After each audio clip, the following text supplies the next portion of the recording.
हाँ, नमस्कार जी। मैं डॉक्टर सुशील गुप्ता हूँ। मैं फोर्टिस हॉस्पिटल लुधियाना में चेस्ट स्पेशलिस्ट हूँ। आज हम बात करेंगे सीओपीडी की, जो एक फेफड़ों की बीमारी है। आज हम 16 नवंबर को वर्ल्ड सीओपीडी डे सेलिब्रेट करते हैं।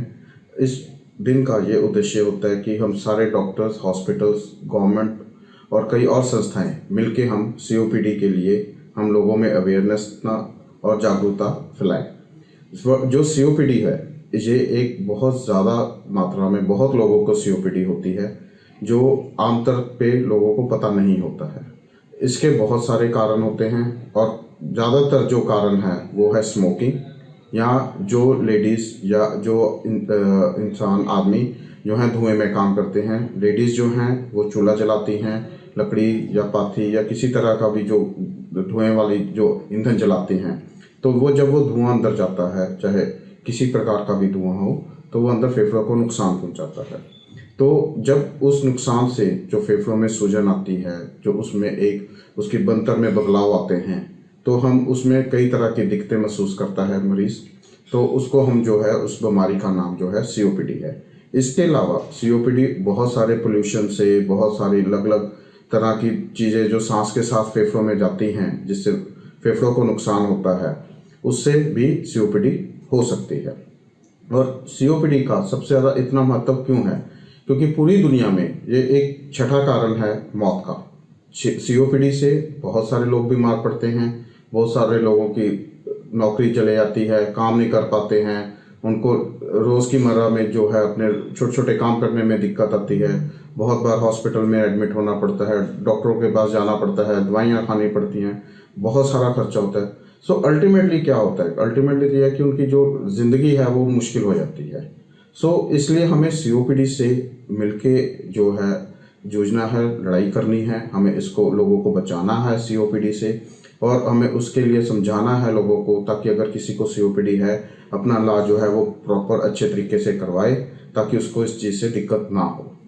सबसे पहले अगर हम बात करें कि किस इंसान को लगता है कि भी सीओपीडी हो सकती है, उसके लक्षण क्या हैं।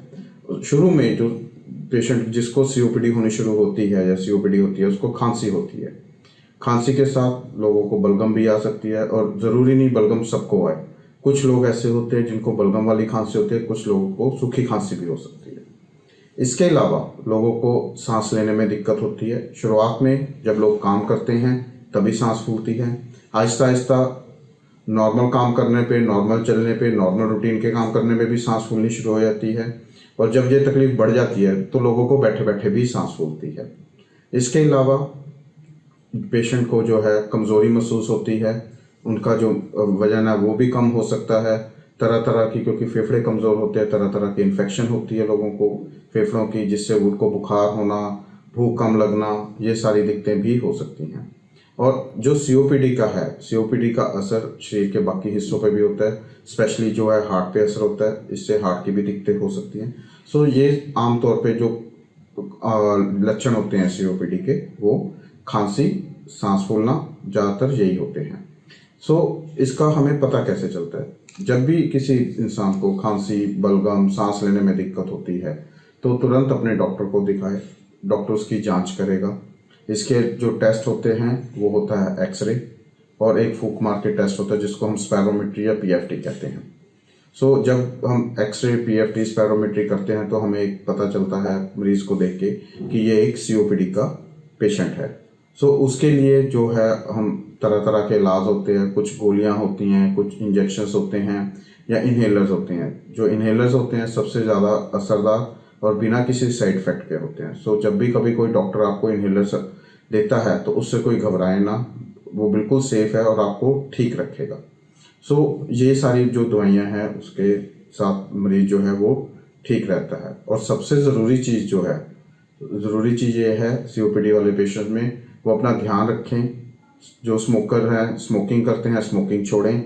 उन्होंने खुद भी नहीं स्मोक करनी, और दूसरा अगर कोई आसपास बैठ के कोई स्मोक करता है तो उसके पास भी नहीं बैठना। इसके अलावा कोई भी धुएं मिट्टी का काम ना हो। जो कोई इंडस्ट्री में काम करता है या कहीं और काम करता है जहाँ पे पोल्यूशन है बहुत ज़्यादा, उसको अवॉइड करें। जितना हो सकता अपना बचाए, मास्क लगा के रखें, या उस जगह को अवॉइड करें जहाँ पे धुआं है। सो या कोई भी और चीज़ जिसकी वजह से सीओपीडी हो रही है, कोई एलर्जी है, कुछ भी है, सो उसको उससे बचाए। इसके अलावा जो है जो भी सीओपीडी का है उसको चाहिए वो अपने वैक्सीन लगवाए।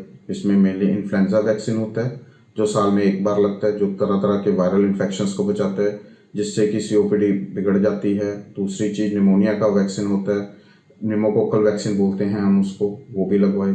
ये दो जो वैक्सीन है वो लगवा के रखे ताकि उसको इन्फेक्शन ना हो जल्दी जल्दी, क्योंकि जब भी इन्फेक्शन होगी तो फेफड़े में और नुकसान होएगा और सीओपीडी जो है वो बिगड़ सकती है।